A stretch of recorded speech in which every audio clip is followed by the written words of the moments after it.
말씀은 에베소서 4장 30절 말씀입니다. 에베소서 4장 30절 말씀입니다.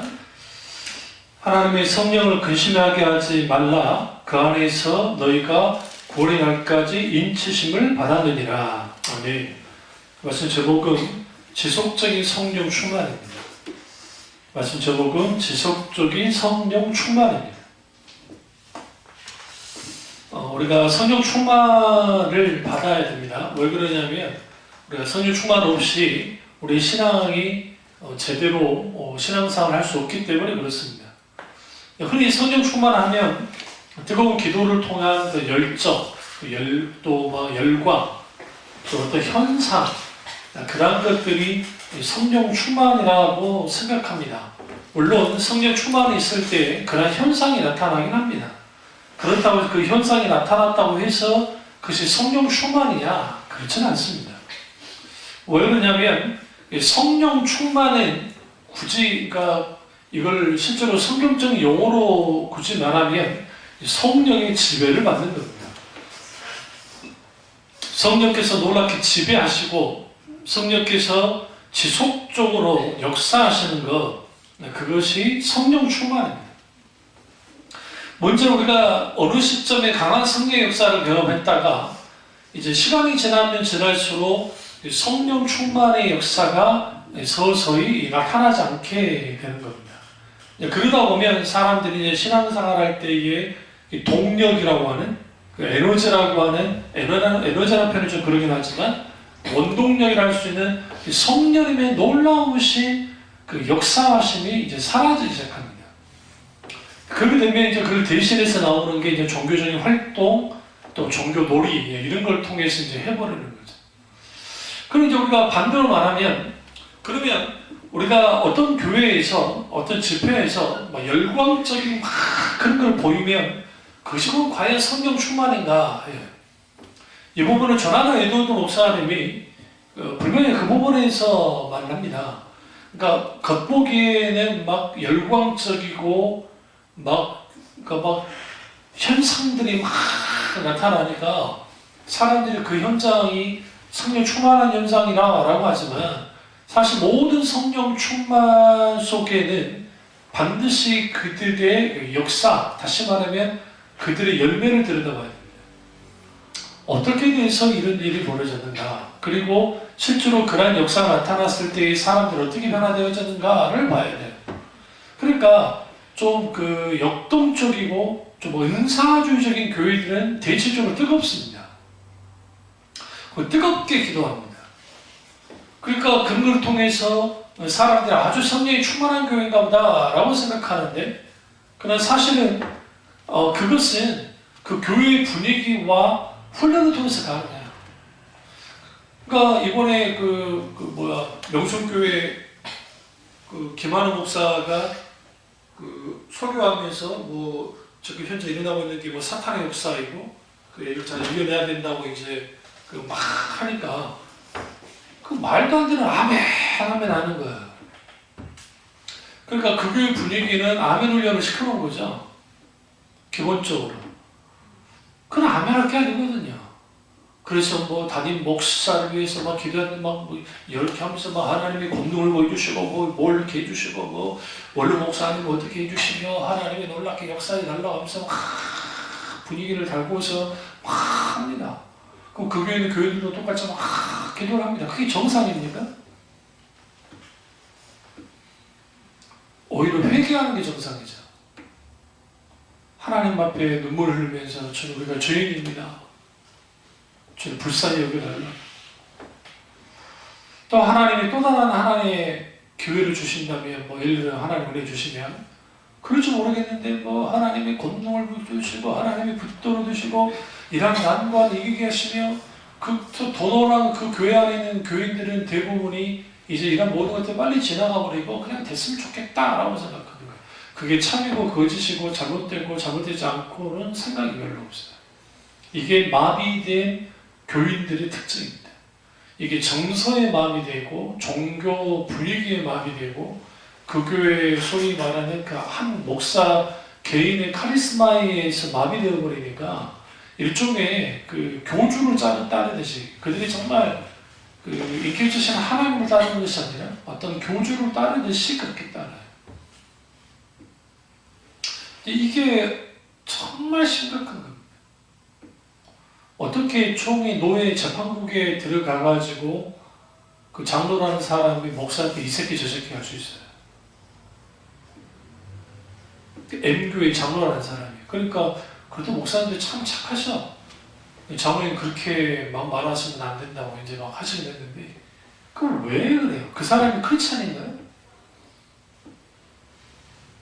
하나님 보시기 그 장로라는 사람들 한번 보고 싶은데 그러니까 그 사람들 눈에는 그 목사고 노예고 총회고 눈에 보이지 않는 거예요. 왜 그렇게 막한발식으로 갈까? 그 교회 분위기라는 게요, 아주 성령 충만한 것처럼 그렇게 해요. 음악, 그리고 여러 가지. 근데 그게 성령 충만 아니라고요. 진짜 성령 충만이 일어나면, 성령 충만의 첫 번째 그 증거는 뭐냐면, 처절한 회개입니다. 성령이 충만할 때는 회개가 나타나요. 그게 목사부터 시작해서 꼬맹이 어린아 이르기까지 자기 자신의 처절을 인식하고 하나님 앞에 회개하는 거예요. 또 성령 충만의 또 하나의 표지는 뭐냐면, 증거는 뭐냐면 하나님의 말씀 앞에 대면합니다. 그러니까 하나님의 말씀이 늘 똑같이 들리다가 성령이 충만하게 되어지면 그 말씀이 나를 향한 말씀이라는 걸 알아요. 그 말씀이 나를 향했기 때문에 그 나를 향한 그 말씀에 강하게 붙들립니다. 그리고 뭘 찢어요? 심령을 찢어요. 이 말씀이 나의 말씀이었구나, 나를 향한 말씀이었구나, 이 말씀이 그렇던 것이구나. 그러니까 성경에 보시면 그 오순절 성령 강림 사건이나 고넬료 집에 강력한 하나님의 성령의 충만의 역사가 나타났을 때에 그 말씀의 왕성함과 그 실질적으로 회개가 같이 따라져 나와요. 그러니까 그거 없이는 성령 충만을 이해할 수가 없는 거예요. 성령 충만이 막 하는 거 막 이렇게 막 방방 뜨고 막 현상 나타나고 막 춤을 추고 막 그런 게 아니라고요. 아니 물론 성령이 강하게 역사할 때 그렇게 나타날 수 있다니까요. 그 부인하지 않아요. 근데 그런 것들이 일종의 분위기에 학습될 수 있어요. 무슨 말인지 아시죠? 학습되어지면 어떻게 하냐면 기도 들어가자마자 춤춰요. 기도 들어가자마자 막 떨어요. 이거는 다 자기가 종교적으로 학습한 거예요. 자기가 인식을 하고 있든 인식을 하지 않든 그래요. 그러니까 인위적인 것들이 있게 되어지면 성령의 충만의 역사가 나타나지 않습니다. 왜? 성령이 누굴 저지나가지 않으시기 때문에. 캐서린 쿨만 여사에 대한 평가가 극명히 갈리긴 해요. 근데 그분이 어떤 집회 속에서 했었던 그것에 대해서는 좀 깊이 생각해볼 필요가 있어요. 하나님의 교회, 미국인 하나님의 교회, 그러니까 순복음 교회 집회를 가서 그래서 이제 설교 전에 엄청난 하나님의 막 뜨겁게 기도했던 거예요. 찬양을 하고 1시간 넘게 찬양과 기도를 통해서 혹은 달아져 왔어요. 그래서 이제 이분이 딱 나왔는데 갑자기 모든 것을 중단시켜버려요.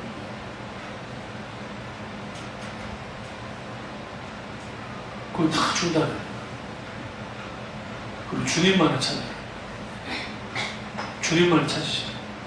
생각해보세요. 막 달궈져 있는데 거기다가 주님만 찾아라고, 주님만 찾으라고 뭐가 있겠어요. 그러니까 이제 그럼 아빠는 뭐 설교를 하거나 기도 사역을 했으면 괜찮을 텐데 그러기를 또 1시간 동안 중단시키는 거였어요. 그러니까 이제 교회들이 뒤에서 우성우성거리고 나가는 사람, 뭐 성질 내는 사람, 그러니까 이제 그 교회 초청한 담임 목사님이 이제 이게 달아오르죠. 이거 어떻게 해야 되냐. 그렇다고 또 함부로 뭐 어떻게 할 수도 없고, 응? 그러다가 이제 성령님이 용감하게 반응하면서 성령이 모시옵소서라고 이제 성령이 모시옵소서 이곳에 임해달라고 강력한 성령이 부어지잖아요. 그러면서 거기가 뒤집어져요. 무슨 말씀을 드리려고 하냐면, 그럼 왜 개세로 쿨만 여사는 그걸 그렇게 막으려 했을까? 그럼 이제 성경이 민감하게 반응이겠지만 인위적인 요소 다 내려놓자는 거예요. 내려놓자는 거죠. 그러니까 조나단 에드워드 목사님이나 존 웨슬리 목사님이나 마틴 루터 목사님과 마찬가지고 다 성령께 열려있던 분들인데 인간의 인위적인 작용들에 대해서 아주 경계했어요. 왜냐하면 사람들 중에 아주 감성적인 사람들이 있어요. 이런 사람들은 조금만 만져줘도 막 하는 사람들이 있단 말이에요. 그런 사람들에 의해서 분위기가 만들어지는 건 사실이에요, 사실. 그러잖아요. 근데 그런 걸 경계했다고. 오히려 성령이 강하게 역사하시면 사람들이 좀 더 하나님의 말씀에 깊이 깨달게 되고 좀 더 냉철보다는 이 뭐라고 그래요? 기도를 하든 뭘 하든 간에 맑아요. 좋게 말하면 좀 표현이 하나 있는데 굉장히 맑아요. 물론 성령이 강하게 역사하시는 때에 무질서 보이게 막 나타나기도 해요. 비슷하게. 그 무질서한 것처럼. 근데 사실 무질서하지는 않아요. 그러니까 그 성령 충만의 역사 속에는 분명하게 회개가 따라 나오고 하나님의 말씀에 놀라운 왕성함이 있습니다. 이 두 가지를 촉진시키는 게 성령이에요. 성령은 죄에 대하여, 의에 대하여, 심판에 대하여 예언하시기 때문에 우리에게 우리의 죄를, 그 다음에 그 주님의 그 의를 드러내니까 우리는 반드시 하나님을 회개하게 되고 그 하나님의 말씀에 깊이 들어가게 됩니다. 그래서 에베소서 4장 30절에 하나님의 성령을 근심하게 하지 말라라고 말합니다. 근데 이 말이 뭐와 관계있냐면 29절과 관계가 있어요. 보시면 무릇 더러운 말을 너희 입 밖에도 내지 말고 오직 덕을 세우는데 소용되는 대로 선한 말을 하여 듣는 자들에게 은혜를 끼치게 하라. 하나님의 성령을 근심하게 하지 말라. 그럼 뭐와 관계가 있어요 지금요? 대부분의 성령을 근심케 하는 것 중에 상당수가 말과 관계 있습니다. 말과. 그러니까 더러운 말을 입 밖에 내지 말라는 거예요. 이걸 좀 더 올라가 보시면 도둑질은 그렇다 치더라도 그 분냄과 관계된 말이 나와요. 분을 내도 뭘 하지 마라? 죄를 짓지 말아야죠. 사탄에게 틈을 주지 말아라. 왜? 우리가 사탄에게 틈을 주거나 그렇게 되어지면 성령을 근심케 해요. 왜 우리가 지속적인 성령 충만을 유지하지 못하느냐? 그 대표적인 게 성령을 근심케 하기 때문에. 그럼 어떻게 성령을 근심케 하느냐? 우리의 말로서 근심케 하고 또 하나는 분노예요. 분을 내더라도 죄는 짓지 말고 해가지고 분을 품지 말게 하라는 거죠. 그러니까 이웃과 더불어 잘 지내는 거 그거 아주 중요한 겁니다. 그럼 그것만이 그러면 성령을 근심케 하는 것과 관계 있는 것이냐? 그렇지 않습니다. 위로 좀 더 가보시면 성령을 근심케 하는 가장 중요한 게 22절이에요. 유혹의 욕심을 따라 사는 거예요. 그러면 성령을 근심케 하게 돼 있어요. 그 다음에 두 번째, 구습을 따르는 옛사람을 사는 것. 그러니까 유혹의 욕심을 따르고 구습을 따르는 옛사람을 벗어버리지 못하면 성령을 뭐하게 돼 있어요? 근심하게 만들 수 있어요. 많은 사람들이 성령을 근심케 한다면 기도하지 않으면 성령을 근심케 하는 것이다. 그렇겠죠. 그러나 사실은 성령을 근심케 하는 것은 하나님과 동떨어지는 삶, 하나님과 화해하지 않는 삶, 하나님과 계속적으로 갈등하는 삶이에요. 물론 우리는 예수 그리스도를 통해서 완전한 화해를 가졌습니다. 하나님과. 근데 우리로부터 온 게 아니라 주님 때문에. 그럼에도 불구하고 우리는 늘 하나님과 뭐 해야 돼요? 연합한 삶을 살아야 돼요. 근데 주님과 연합한 삶을 살지 못하는 상태에 빠지면 우리는 뭐 하게 되겠냐면 하나님과 관계가 껄끄러워요. 껄끄러움 속에 뭐가 있을 수밖에 없어요? 성령이 근심하시죠. 당연히. 그래서 우리가 거짓을 버리는 거 25절에 그리고 불을 해도 죄를 짓지 않는 거, 뭐 도둑질하는 다시 도둑질하지 않는 거, 여러 가지. 그 다음에 도로 말을 하지 않는 거, 그리고 듣는 자에게 은혜를 끼치게 하는 삶을 살 때에 성령을 근심하게 하지 않아요. 그러면 이 성령을 근심케 하게 될 때에 나타나는 그 열매들이 뭐냐? 이거예요. 폴 밑에 있어요. 31절 보시면요. 에베소서 4장 31절 보시면 모든 악독과 첫 번째, 두 번째 노함, 세 번째 분냄, 네 번째 떠드는 것, 다섯 번째 비방하는 모든 악의와 함께 버리고. 그럼 이게 성령을 근심케 하게 되어지면 나타나는 것 중에 악독과 노함과 분냄과 떠드는 것과 비방하는 것이에요. 여기서 떠드는 게 좀 이상하죠. 뭐 설교 시간에 떠드는 거 그걸 말하는 게 아니에요. 떠벌리는 거예요. 막 누구의 어떤 사람들의 어떤 허물이 있으면 그걸 막 떠버리고 막 그 분란을 일으키는 거예요. 분전을 일으키고. 그리고 우리가 너무나 잘 아는 그 비방하는 건 당연하죠. 중상모략을 하는 것들. 이 모든 것들은 언제 나타나느냐? 성령을 근심케 할 때. 성령을 근심케 하게 되면 당연히 뭐가 없어요? 지속적인 성령 충만은 불가능해요. 그럼 여기서 왜 그 사도 바울이 권면하느냐? 결국은 성령을 근심하지 않게 되어지면 아주 친절하게 됩니다. 32절 보세요. 친절하게 되고 불쌍히 여기고 서로 용서하기를 하나님이 그리스도 안에서 너희를 용서함같이 하는 거예요. 그러니까 왜 우리가 성령이 충만해야 되느냐? 예배 시간이 뜨거워지고 내 마음이 즐겁고 내 마음이 막 으쌰으쌰 하니까 그게 아니라 성령의 충만함 속에 있어야 성령을 근심케 하는 삶을 살지 않아요. 왜냐하면 성령의 지배를 받기 때문에, 성령의 통치를 받기 때문에, 성령님의 영향을 강력하게 받기 시작하기 때문에. 그래서 지속적인 성령 충만은 굉장히 중요해요. 그럼 어쩔 때 그러면 성령 충만이 사라져 버릴까요? 당연히 우리가 의뢰인 수단들이 정상적으로 돌아가지 않으면 성령 충만은 불가능해요. 그 의뢰인 수단은 말씀드렸잖아요. 기도, 뭐 말씀을 읽는 거, 성경을 연구하는 거, 뭐 기타 등등 여러 가지 그 찬양을 하는 거, 찬양을 듣는 거, 기타 등 이런 모든 은혜의 수단들이 이제 뒤로 밀려나요. 그거 안 한 상태에서 어떻게 성령이 충만하겠어요? 그래서 우리는 자주 그런 데 노출되는 게 필요합니다. 근데 그럼에도 불구하고 그런 거 열심히 한다고 그러면 성령을 근심케 하는 삶을 살지 않으냐? 그렇지 않아요. 뭐가 필요해요? 여기 지금 그 사도 바울이 그 뭐라고 말해요? 옛사람의 이 모든 것들을 깨뜨리고 새 사람이 되라고 말하잖아요.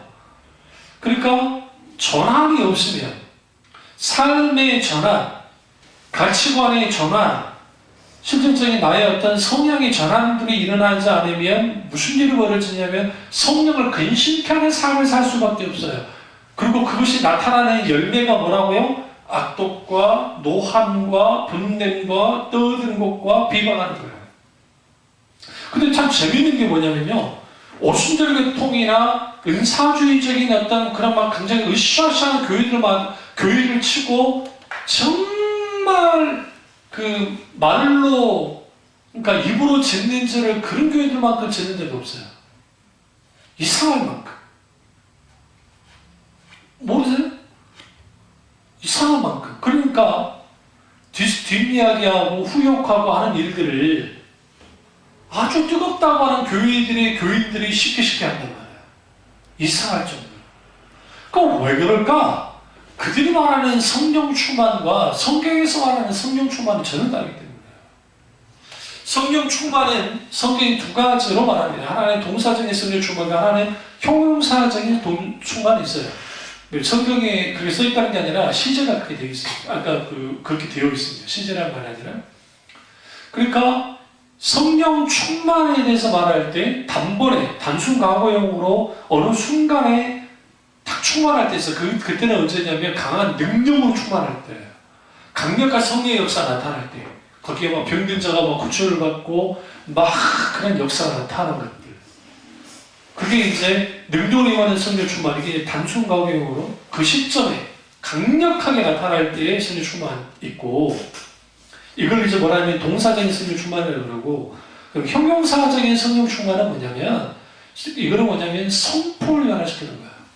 우리의 성품과 우리의 이러한 그 기질과 이러한 것들을 강력하게 성령의 역사하심을 통해서 변화를 줘요. 그래서 에베소서 여기 보면 성령의 충만함을 받으라라는 말씀을 하죠. 에베소서 4장인가요? 5장 보시면 5장 18절 수천자 말라 이는 방탕한 것이니 오직 성령으로 충만함을 받으라 할 때 여기서 말하는 것은 지속적인 성령 충만에 대해서 말하는 거예요. 이 지속적인 성령 충만은 주로 뭐가 하냐면 우리의 성품과 마음과 이런 것들이 계속적으로 영향을 받는 거예요. 성령에게. 그런 놀라운 성령의 역사, 그 충만함의 역사가 있어야 우리의 중심에서 그 하나님의 마음이 부어지고 우리 예배가 살아나고 기도가 살아나고 우리의 뭐 설교든 뭐 어떤 것이 다 살아나는 거예요.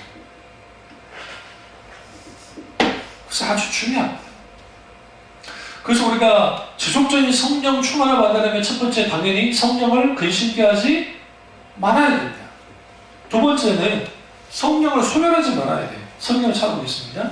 데살로니가전서 5장 19절에요. 데살로니가전서 5장 19절 보겠습니다. 뒤에 있습니다.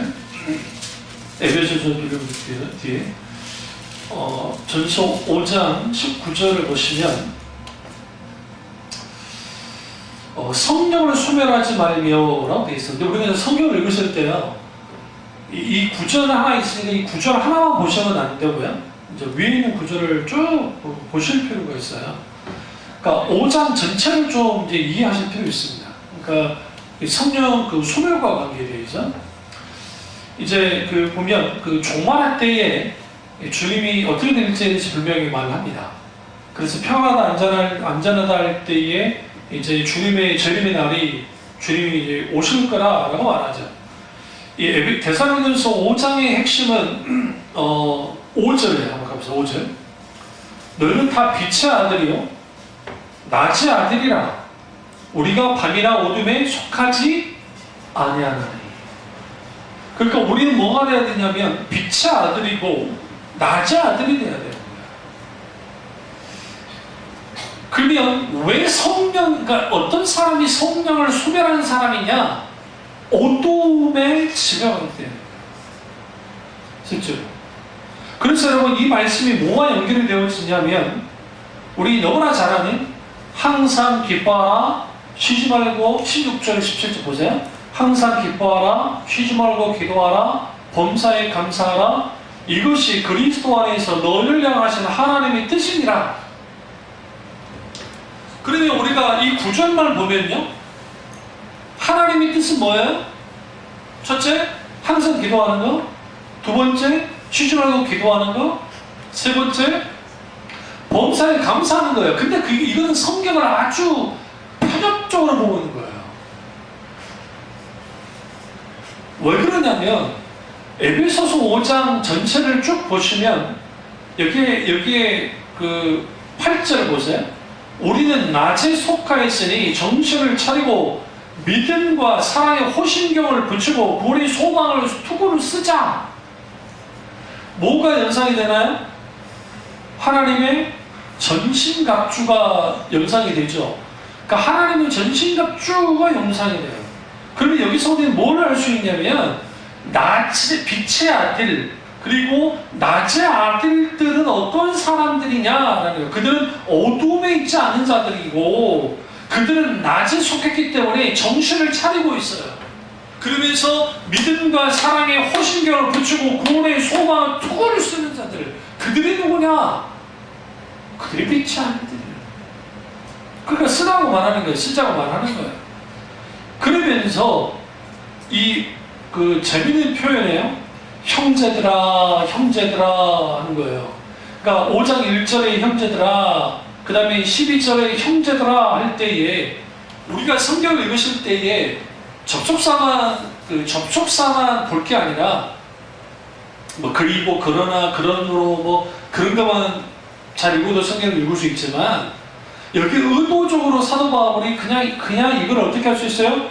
그 건면 하나 같이 하나 읽고 그냥 쭉 갈 수 있어요. 우리가 너에게 구하노니 할 수 있는데 형제들아, 형제들아는 것은 이게 신앙의 당부이자 강한 권면이에요. 그냥 권면이 아니라 직접적인 권면을 말해요. 그런데 직접적인 권면을 하는데 이제 쭉 읽고 내려가려면 그 15절에 보시면요, 후반절 보시면 모든 사람을 대하든지 항상 뭘 따르라? 선을 따르라.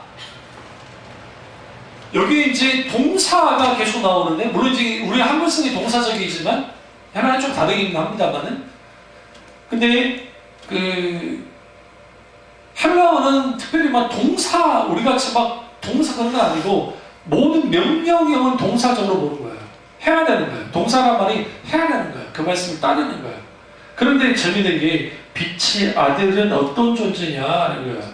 그들은 낮에 속한 사람들이고 정신을 차려서 믿음과 사랑의 호신경을 붙이고 고래 투구를 쓴, 소망의 투구를 쓴 사람들이에요. 근데 그들이 그걸 하면 항상 선을 따르는 자들이에요.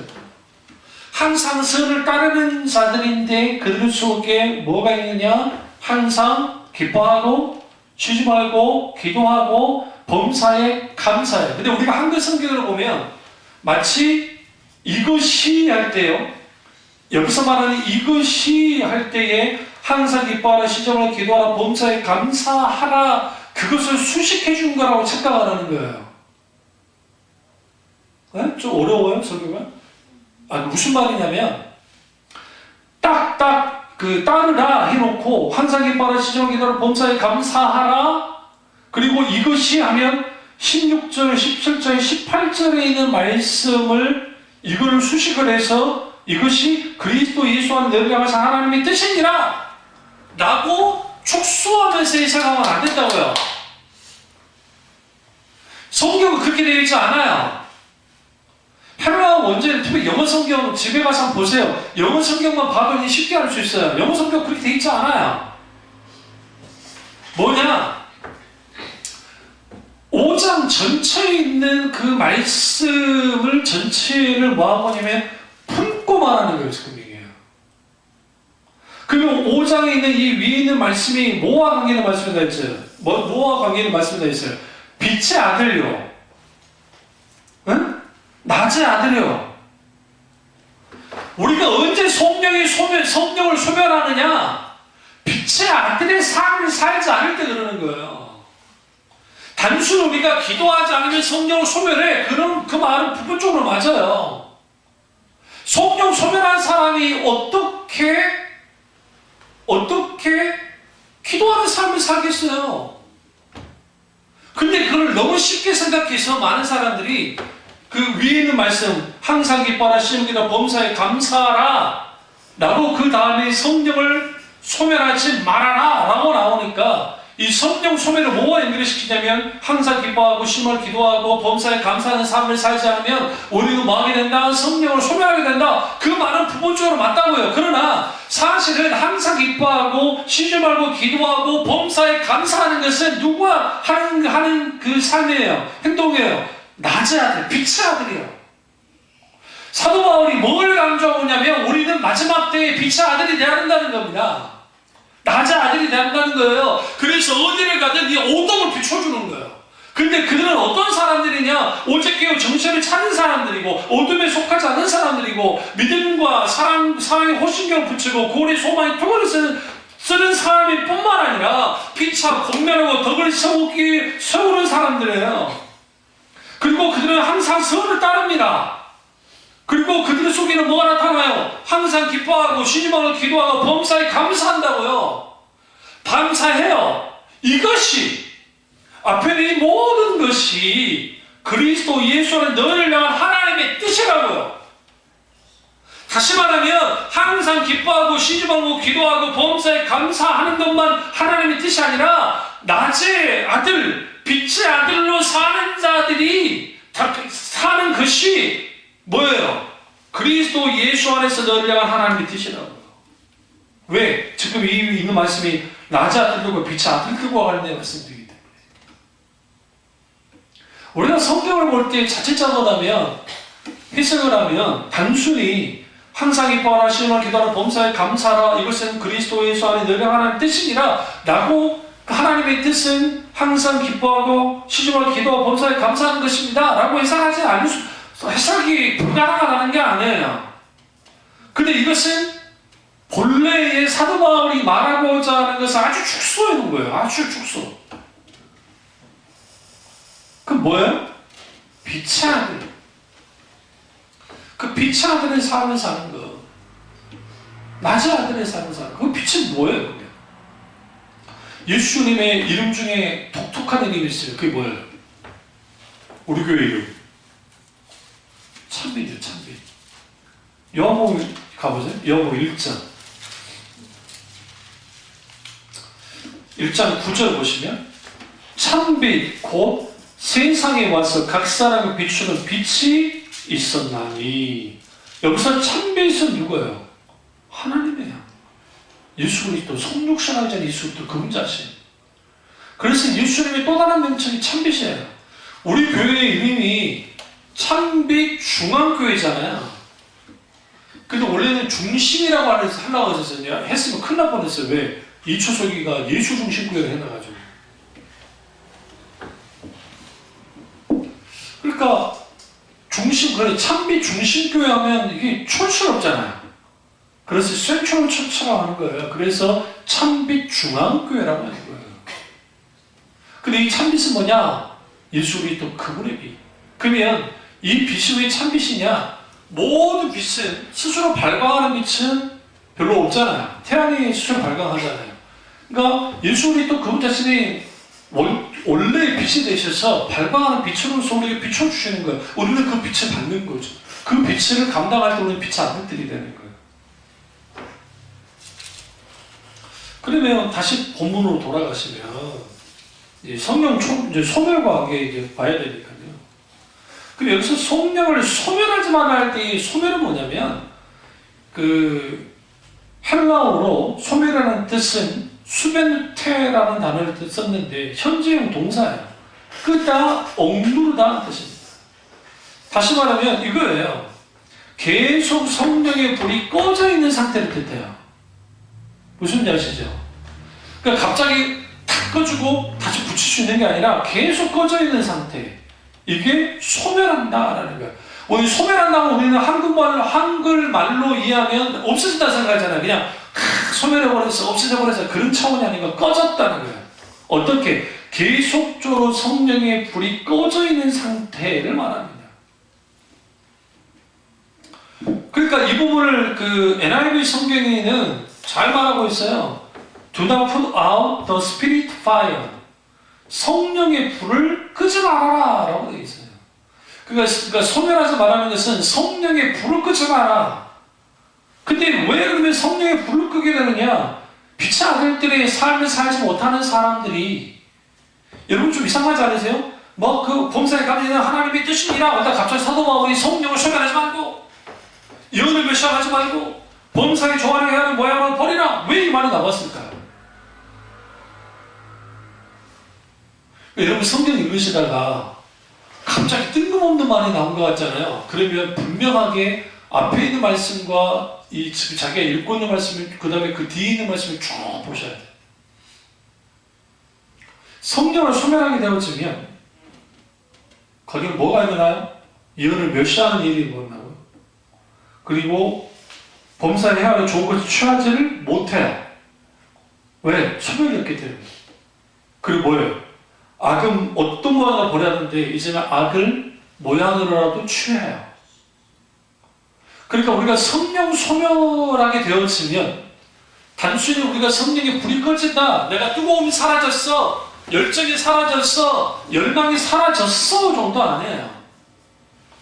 그러니까 이런 거는 순복음 계통이야, 다 순복음 다 그렇진 않겠지만 은사주의 계통은 자기가 뜨거움이 사라졌어, 막 뜨거운 불이 사라졌어, 뭐가 사라졌어, 나는 성령이 소멸했나봐 라고 하는데 단순히 그 정도가 아니에요. 그게 현상이고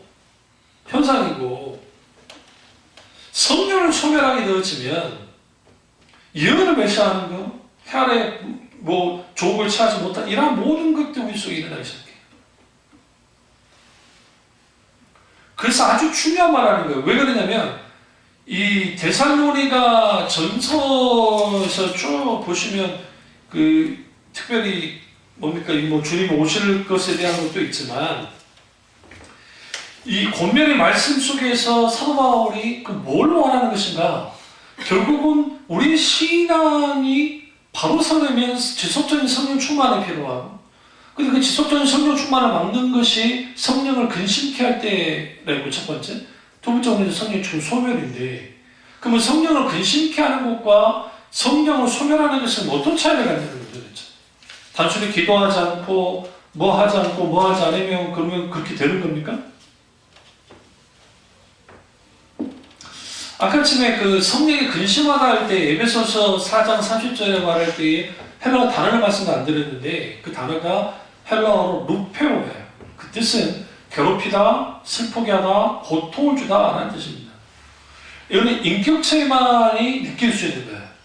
그러니까 결국은 하나님의 성령을 근심케 한다라는 것은 뭐냐면 결국은 우리의 중심이 강팍하게 되어지면 하나님과 우리 사이에 뭐가요? 갈등이 생기고 그 갈등은 결국은 주님을 근심하게 만듭니다. 그래서 주님의 길을 따라가지 않아요. 히브리서 3장 7절에 보면 그러므로 성령이 이르신 바와 같이 오늘날 너희가 그의 음성을 듣거든 노하심을 격동하여 광야에서 시험받은 때와 같이 너희 마음을 강팍하게 해서 말하라. 그러니까 성령을 근심케 하는 것은 사실상 우리 중심에 강팍한 관계가 있어요.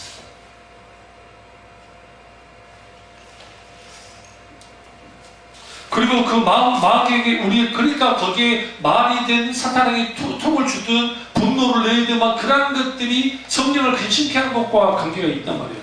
일상 삶 속에서 나타나는 것들. 그러면 성령 소멸은 그럼 어떻게 되느냐? 우리가 성령을 소멸한다 할 때에 불을 끈다는 의미도 있지만 또 하나의 의미는 뭐냐면 성령의 활동을 제한한다는 의미도 강해요. 그래서 테이어라고 하는 신학자가 뭐라 하냐면 성령의 소멸을 이렇게 정의합니다. 성령을 진압하는 것, 성령을 억누르는 것이라고 했어요. 현대의 성경이 어떻게 번역했느냐? 성령님의 활동을 제한하는 것을 말합니다. 그럼 제한한다는 게 뭐예요? 어느 한도의 선을 넘지 못하게 하는 거죠. 손을 고르고 넘지 못하게 하는 거예요. 결국은 그거예요. 성령 소멸은 성령의 불을 꺼뜨린다는 의미와 함께 성령을 제한한다는 의미가 강해요. 그래서 성령이 소멸한다는 것은 불같이 일어나는 성령의 감동과 역사를 거부하고 차갑게 식어져 버리는 것 같아요. 그러니까 당연히 예언을 멸시하게 되고 헤아려 좋은 것을 취하지 못하게 되고 그건 어떤 면으로 취하게 되는 거예요. 왜 그러냐면 성령을 소멸하면 성령을 제한하게 돼요.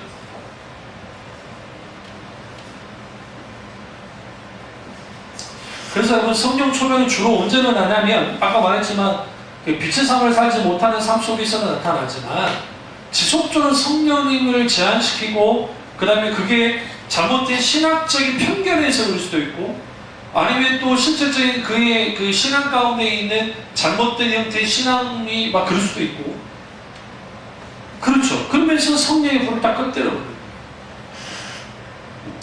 갈라디아서 3장 3절에 보시면 너희가 이같이 어리석으냐 성령으로 시작하였다가 이제는 육체로 마치겠느냐 라고 사도 바울이 말합니다. 이 말씀의 배경은 유대로부터 큰 스승이라고 하는 자칫 위대한 사도라고 하는 사람들이 와가지고 예수 그리스도의 믿음 구원의 믿음 외에 뭐가 필요해서 은혜 외에 뭐가 필요하고요? 할례 율법의 행함이 필요하다고 막 강조했단 말이에요. 그러니까 막 신앙 교인들이 흔들리니까 사도 바울이 화가 나서 그들에게 그렇게 말하는 거예요. 성령으로 시작했다가 육체를 마치려고 해요. 그러니까 성령을 거부하고 육체를 마치는 소위 말하는 율법주의나 인본주의나 기복주의나 죽은 종통주의에 빠져 있으면 필연적으로 뭐 하게 되느냐? 성령을 소멸하게 돼 있어요. 그러니까 아무리 막 거기에 막 드럼을 치고 막 하면서 막 뜨겁고 막 불이 타오르는 것 같지 않지 않은 거 그거는 일종의 종교적 쇼예요. 그게 불타 타오르는 것처럼 보이지만 실질적으로 여러분 그런 일이 벌어졌다고 합시다. 그러면 거기서 뭐가 일어나야 돼요? 그 사람들의 인격이 변화돼야 돼요. 사상이 바뀌고 가치관이 바뀌고 인생관이 바뀌고 그리고 내가 주인됐던 삶에서 하나님의 주인되는 삶으로 바뀌고 예수 그리스도의 십자가로 계속하는 거예요. 그래야 뭐가 되느냐? 그게 진짜로 성령 충만해요. 정말 성령의 불을 꺼뜨리지 않는 거예요. 성령의 불이 타오르는 거예요. 그래서 여러분, 성령의 소멸은 실제 뭐와 관계가 있냐면 성령님과 친밀한 교제를 나누지 않고 인식하는 삶을 살지 않으면 성령을 소멸하게 되어 있어요. 이번에 우리 이삭이에 관련된 거 제가 지난주 금요일인가 2개가 될 거다, 될 것 같다는 감독이 있다고 말씀드렸잖아요. 뭐 기억할 수 있을지 모르겠지만 아직은 안 벌어지고 있지만 어떻게 하나님 하실지 모르지만 그게 오를 수도 있고 틀릴 수도 있어요. 다만 앞에 아예 보이진 않았다고요. 앞에 아예 보이진 않는 상태에서 솔직히 지금 뭐 학교 간 대학도 이게 될 수 있을까라는 데가 갑자기 돼서 튕기자 나왔으니까요. 그것도 올 달보다도 더 빨리 결과가 나왔으니까 이게 뭐예요? 하나님 하신 거잖아요. 그러면 그런 것들 속에서 때로는 그걸 놓고 기도할 때 하나님 어떤 감동을 주시는 거예요. 그건 스쳐 지나갈 수도 있지만 그걸 또 의고처럼 내가 막 끼워 맞춰가지고 이렇게 되겠습니다 할 수도 있고 아니면 또 제가 그 내적 감정이 틀릴 수도 있다는 거예요. 그러니까 그럴 수도 있다라는 거예요. 중요한 건 뭐냐면 적어도 하나님의 음성이 뭐 하기를 원하는 거예요? 민감하게 반응하고 듣기를 원해야 돼요. 그래서 신앙생활의 상당수의 성패는 하나님의 음성을 듣느냐 안 듣느냐 거기에 달려있어요. 왜 그러냐면 우리 신앙생활은 하나님과 친밀한 교제이기 때문에 하나님과 친밀한 교제를 나누려면 뭐가 필요합니까? 하나님과의 관계 속에서 친밀한 교제를 계속적으로 지속적으로 하면서 그분의 의중과 뜻을 알고 하나님의 음성을 듣는 것이 필수예요. 신앙에 있어서. 왜 그러냐면 하나님의 음성을 듣지 못하는 상태에서 어떻게 하나님과 친밀한 교제를 나누겠어요? 여기서 하나님의 음성을 듣는다는 것은 이 성경을 듣는 분들을 오해하면 안 되는 게 무슨 계시받는다는 게 아니에요. 계시는 성경 66권으로 끝났어요. 다만 주님이 하나님의 뜻을 비춰주신다는 거예요. 주로 뭐를 통해서 비춰준다 했죠? 하나님의 말씀 혹은 설교 말씀. 거의 90% 이상은 그러나 때로는 내적인 감동이나 때로는 뭐 꿈을 통해서 환상을 통해서 아니 어떤 사람을 통해서 어떤 환경을 통해서도 주님이 말씀하실 때가 있다는 거. 그걸 열고 우리는 그것에 대해서 뭐 해야 돼요? 우리는 하나님의 음성에 귀를 기울여야 돼요. 그리고 거기에 반응할 때에 성령이 역사하시는 거지 그 반응하지 않으면 어떤 역사가 나타나지 않습니다. 그래서 우리는 성령을 환영해야 돼요. 그 성령님 인격체로서 우리는 뭐 해야 돼요? 태해야 돼요. 또 우리는 성령이 언제 소멸되느냐? 성령님의 일하심을 막을 때 성령님이 이렇게 일하기를 원하시는데 우리가 막을 때 있다는 겁니다. 결정적인 것은 자기 우상 아니면 하나님은 다른 우상을 섬길 때예요. 그러니까 하나님보다 더 사랑하는 것들이 생기기 시작하면 그건 우상이고 그럼 뭐 하겠어요? 소멸하게 되죠. 그래서 탐심은 곧 우상 숭배라고 말에 그냥 나온 게 아니에요. 인간은 탐욕에 빠지면 하나님보다 더 사랑하게 됩니다. 그게 뭐가 돼요? 그게 우상 숭배가 되고 그 우상 숭배는 뭐가 직결이 돼요? 성령을 소멸하는 것과 직결이 돼요. 왜 그러냐면 구약에 하나님께 제사를 드릴 때 그 드리는 불도 구별되어 있죠. 그러니까 번제물도 구별시키고 그 다음에 불도 구별시키고 거기에 쓰이는 그 성구들 그러니까 뭐 번제단이든 뭐 물두멍이든 어떤 것이든 다 이게 다 구별을 시킨단 말이에요. 그러나 이 불을 이제 혼냐 비났으니까 그들이 이 불을 꺼뜨리고 난 다음에 다른 불을 상했잖아요. 그러니까 그것 때문에 불타 죽잖아요. 그 도대체 그 불 자체가 뭐 신성한 건 아니잖아요. 그러나 주님이 구별시키기 때문에 성령님은 여러분 다른 분과 달라서 그러니까 우리 예수님과 하나님과 다른 어떤 하나의 속성이 있는 게 뭐냐면 말 그대로 성령님을 한자로 그냥 딱 보시면 성령 할 때 그 성령이 거룩한 영이에요. 성경에도 거룩한 영이라고 말하고 있고, 거룩한 영이시기 때문에 그분은 숨겨놔요. 물론 하나님도 삼위일체 하나님 다 숨겨하시지만, 그래서 우리가 성령의 충만함을 받게 되어지면 먼저 뭐부터 태워요? 우리 속에 있는 죄부터 태운단 말이에요. 강력하게. 그리고 그 동시에 우리 속에 있는 소멸되어지는 그 성령에 소멸되어 있는 것들이 살아나는 거예요. 꺼뜨렸던 불이 지속적으로 성령을 자극했던 것도 풀려나는 거죠. 그래서 성령을 소멸한다 할 때는 성령님이 소멸되는 게 아니라 우리 속에 있는 성령님의 역사가 제약되어지고 사라진다는 것을 의미합니다. 그걸 우리는 분명히 아셔야 되고, 그리고 이제 또 우리가 이제 그 지속적인 성령의 충만함을 맡게 되어지는 게 뭐가 되어 있느냐? 그거는 우리 갈라디아서 5장 16절로 가보시죠. 성령으로 행하지 못할 때에 지속적인 성령 충만이 없습니다. 그러니까 성령으로 행하지 않으니까요. 갈라디아서 5장 16절을 보시면, 내가 이르노니 너희는 성령을 따라 행하라. 그리하면 육체의 욕심을 이루지 아니하리라. 여기서 재밌지 않아요? 성령을 따라 행하면 육체의 욕심을 이루지 않을 것이다. 그러면 여기서 육체의 욕심을 이루는 삶은 뭐와 관계가 있어요?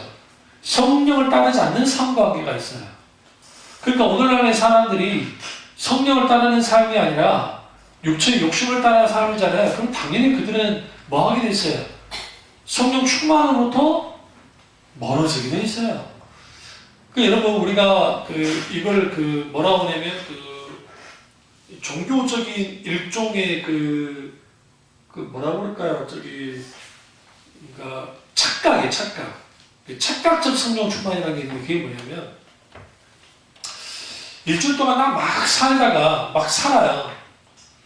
살았는데 이제 교회를 가면 이제 금요일날도 올 수도 있고 그러잖아요. 어쩌다 보시 딱 오면 주로 교회들이 갖춰진 교회들은 대부분 드럼에 그 다음에 악기하고 해가지고 그 다음에 이제 찬양 인도하는 전도사님들 뭐 부목사님들 해가지고 하잖아요. 그리고 또 막 율동도 하고. 그러면 일주일 동안 내 막 사는 삶을 살다가 딱 와서 딱 앉잖아요. 그럼 거기서 막 드럼이나 베이스를 치고 하면 국가 하면서 이제 거기서 분위기에 젖어든단 말이에요. 네? 그 분위기에 젖어들고 난 다음에 아주 멋들어진 설교, 아주 감성이 호소하고 아주 막 그런 또 예화도 해주고 감정도 해주고 하는 그런 설교를 듣고 나면 종교적인 나의 종교심이 쭉 끌어올라요. 그러고 난 다음에 또 기도도 막 열심히 하고 딱 돌아가잖아요. 그러면 내가 성령 충만했다는 착각을 해요. 아니, 물론 그 상황에서 성령이 충만하게 될 수도 있어요. 성령의 역사하셔서. 근데 상당수가 그걸 하고 난 다음에 자기가 성령이 좀 충만해졌다는 착각을 하고 가요. 그걸 어떻게 할 수 있느냐면, 내가 성령을 따르는 삶을 사느냐, 아니면 육체의 욕심을 이루는, 따르는 삶을 사느냐를 통해서 알 수 있어요. 그러니까 자기가 육체적으로 살면서 말은 자기가 성령 충만하게 산다라고 하는 건 웃긴 거예요. 근데 그럴 수가 없기 때문에. 그러니까 한국 교회에서 성령 충만에 대한 오해가 아주 이게 오순절 계통에 있는 그런 분들의 성령론이 한국 교회에 아주 좋은 영향도 많이 끼쳤지만 아주 많은 해악도 끼쳤어요. 왜 그러냐면 성령 충만은 결국은 막 방방 뛰고 그게 성령 충만을 가르쳐놨습니다. 그런 분위기의 교회들이 생각보다 많습니다. 오늘날은 좀 덜하긴 하지만. 그러니까 그런 분위기를 연출해야만 해요. 네? 그래야 그 속에서 성령이 충만한다 생각해요. 그런데 놀라운 게 뭔지 아세요? 그렇게 계속적으로 하는데도 불구하고 영적으로 메말라가요. 뭐 하지 않고 있다는 뜻이에요, 지금. 내가 지금 종교적으로, 종교심의 발로, 아니면 착각하는 거예요. 자기 지금 성령 충만한 거예요. 성령 충만은 분명하게 뭐와 관계 있냐면 성령을 따르는 삶과 관계 있습니다. 왜 그러냐면 성령 충만할 때 충만한 단어는 필이라는 단어가 쓰여있어요. 헬라어. 그 영어 성경. 가득 넘치다는 뜻이에요. 그러니까 물을 이렇게 주전자가 있으면 주전자에다 물을 쫙 붓잖아요. 그럼 여기에 물이 담길 거 아닙니까? 계속 부어줄수록 흘러 넘치더라도 계속 차 있죠. 그 상태가 성령 충만의 상태예요. 이게 성령 충만이라는 거예요. 지속적인 성령 충만과 마찬가지고. 근데 이런 충만 상태에 있게 되어지려면 지속적으로 성령님의 놀라우신 계몽과 임재와 놀라운 하나님의 역사심이 함께해야 돼요. 근데 그러한 것들이 실제로 되어지려면 성령을 따라 사는 삶, 성령으로 행하는 삶이 분명하게 필요합니다. 그래서 이 시제가 5장 16절에 이 시제가 현재예요. 현재. 지금 계속적으로 성령을 쫓아 행하는 것을 의미합니다. 그러니까 성령 안에서 계속 걷는 거예요. 성령 안에서 걸음걸음을 계속 유지하는 상태. 그걸 말해요. 그리고 5장 25절에 보시면 갈라디아서 5장 25절입니다. 만일 우리가 성령으로 살면 또한 성령으로 뭐 할지니? 행할지니. 성령으로 사는 것과 그리고 뭐와 성령으로 행하는 것을 일단 이렇게 구분시켜놨어요. 그러면 성령으로 산다 할 때는 성령에 의한 삶을 사는 거예요. 그런데 거기에 행할지니는 헬라어로 스토이케모라는 단어예요. 근데 이게 뭐냐면 행렬을 맞추어 나가라는 뜻이에요. 성령과 발맞춰 나가는 거예요. 행렬을 맞추어 나가는 거예요. 그래서 우리는 뭐 해야 되느냐? 우리의 삶 속에서 성령님을 쫓는 삶을 살아야 돼요. 그래야 성령 충만히 유지돼요. 그러니까 다들 어떤 착각들을 하냐면 교회 모여가지고 열심히 막 기도하고 막 장구 치고 뭐 드럼 치고 하면서 분위기 갖고 막 룰랄랄랄랄랄랄랄랄랄랄 하면서 막 기도하고 방언하고 막 은사 있고 나타나고 하면 그게 막 성령 충만이라고 생각하는데 그냥 하나의 현상일 뿐이라고요. 여러분 그런 거 일어나지 않아도 그 현상 없어도 성령님이 역사하세요. 그 대표적인 게 평안 대봉이에요. 1907년도에 산정학교에서 있었던 10년 때 있었던 그 산정교회 부흥 속에는 그냥 사경의 집회예요. 왁자지껄 이런 집회가 아니고 조용히 말씀을 했던 집회인데 거기에 강력한 성의 역사가 있으니까 강사 목사님부터 깨지고 교인들이 깨지고 나와서 죄를 회개하고 돌이키고 거기서 회개가 일어난 거잖아요. 그리고 놀라운 하나님의 치유가 함께하고 놀라운 하나님의 병고침의 역사가 나타나고 놀라운 하나님의 회복하는 역사가 나타나고 그게 성령 충만함이에요. 근데 그 성령 충만함의 능력에 대한 성령 충만함과 실질적인 우리의 중심에서 일어나는 성령 충만함은 동시에 같이 나타나요. 그게 가능하려면 성령을 행해야 돼요. 성령으로 살아야 돼요. 성령과 함께 사는 거 아주 중요하죠. 그래서 이걸 이렇게 표현할 수 있어요. 성령님을 쫓아 향하는 삶, 그 삶을 살아야 됩니다. 그러면 그 삶은 어떻게 가능하느냐? 육체의 욕심을 이루지 아니하리라 라는 말씀을 통해서 우리는 해답을 찾을 수 있는데 그게 뭐냐면 5장 17절을 보세요. 육체의 소욕은 뭘 거스려요? 성령을 거스리고 성령은 뭘 거스려요? 육체를 거스리나니 이들이 서로 대적함으로 너희가 원하는 것을 하지 못하게 하려 함이니라. 이 말을 통해서 우리에게 필요한 게 뭐예요? 성령님을 따르는 삶을 통해서 우리 육체를 거슬러야 돼요. 우리 육체는 쉬기를 원해요. 우리 육체는 나태 아니라는 걸 원해요. 우리 육체는 죄를 더 사랑해요. 근데 이러한 것들을 거스르게 만들어요. 성령께서. 그러면서 뭐가 관계 있으냐면 18절을 보시면 너희가 만일 성령이 인도하는 바가 되면 뭐 안에 있잖아요? 율법 아래 있지 아니하리라. 여기서 그러니까 율법 아래 있지 아니하리라가 굉장히 중요해요. 율법이 없다는 거 아니에요? 율법 하는 일이 뭐라 했죠? 우리 죄를 드러내서 죄라고 밝혀주는 거라 했잖아요. 그건 있지 않아요. 그래서 진리가 우리를 자유케 하고 성령의 충만함 속에 진정한 자유를 누리게 되고 그 이후에 있는 그 여러 가지 여기 있는 그 성령 그 육체의 열매들을 맺지 않고 이후에 21절에 있는 사랑이라고 베니야비양서 오절째 육체의 충성, 온유 절제 충성이라고 하는 이 9가지 성령의 열매가 어디서 나타나는 거냐? 당연히 성령을 따라 사는 삶 속에서 나타나는 거예요. 근데 이것은 뭐와는 관계가 있냐면 아까 전에 성령을 소멸하지 않는 삶, 그리고 근심과 함께하지 않는 삶, 성령을 행하는 삶. 그러면 성령으로 행하는 삶을 살 때에 육체의 소욕을 버리는 것부터 성령의 쫓는 삶이 시작되니까 거기로부터 성령의 열매를 맺게 되는 거예요. 근데 그러면 성령을 쫓아 향하는 삶이라는 게 뭐냐는 거예요. 아까 말했지만 향하다는 게 발맞춰 걷다 있잖아요. 주님과 발맞춰 걷고 우리 성령의 조그만함 속에서 성령의 기름과 임재가 함께하고 거기 성령의 은사가 같이 나타나는 거예요. 그러니까 성령의 은사나 강조해도 이거는 부족해요. 그러니까 은사에 대한 오해가 잘못된 은사관을 갖고 있기 때문에 많은 사람들이 그 은사를 오해해서 그렇지, 실질적으로 성령의 은사를 잘못 활용한다면 그것만큼 귀한 열매를 맺게 하는 것도 없어요.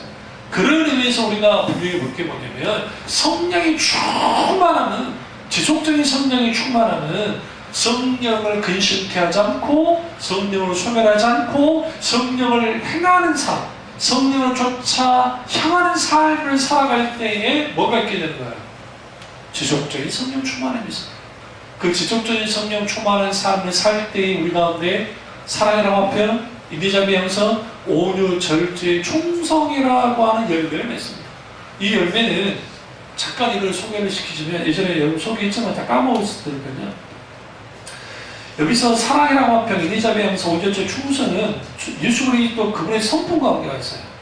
근데 이게 그 내면 속에서 보여지는 게 있고 이게 밖으로 관계적으로 드러나는 것들이 있어요.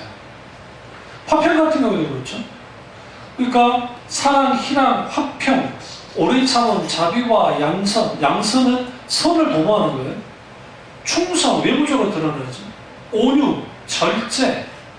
그러니까 성품, 내면의 성품 쪽에는 오래 참음이나 온유나 뭐 그런 것들, 희랑은 밖으로 드러나는 거예요. 사랑은 또 말 그대로 절제도 내면 속에서. 그러니까 내 외적인 이러한 열매들을 뭐 하게 되는 거예요? 맺게 되는 거예요. 그러면 주님이 뭘 가지고 평가합니까? 이 말씀을 끝내겠습니다. 너 뭘 많이 봤니? 너 얼마나 뜨거워졌었냐? 너 얼마나 환상 많이 봤냐? 너 얼마나 음성 많이 들었니? 얼마나 귀신 많이 쫓아냈냐? 너 얼마나 막 했니? 그거 아니에요. 성령을 따라 행하는 삶 속에서 나타나는 열매를 요구합니다. 성령께서. 실제로 우리가 진정한 성령 충만한 삶이라고 한다는 사람이면 이러한 성령의 9가지 열매를 맺게 되는 거예요. 이럴 때 우리는 뭘 할 수 있냐면 우리의 신앙이 성령 충만 없이는 불가능한데, 우리가 정말 내가 지속적으로 그 성령 충만한 가운데 있게 해달라고 오늘 말씀 가운데 부딪힌 대로 또 한번 다 계속 한번 들어보세요. 다시 성경 쭉 들어보시면 우리가 어떻게 내가 성령 충만해야 될지를 깨달아 아는 또 저와 여러분 되시기를 주님으로 축원합니다. 기도하겠습니다. 기도하실 때 우리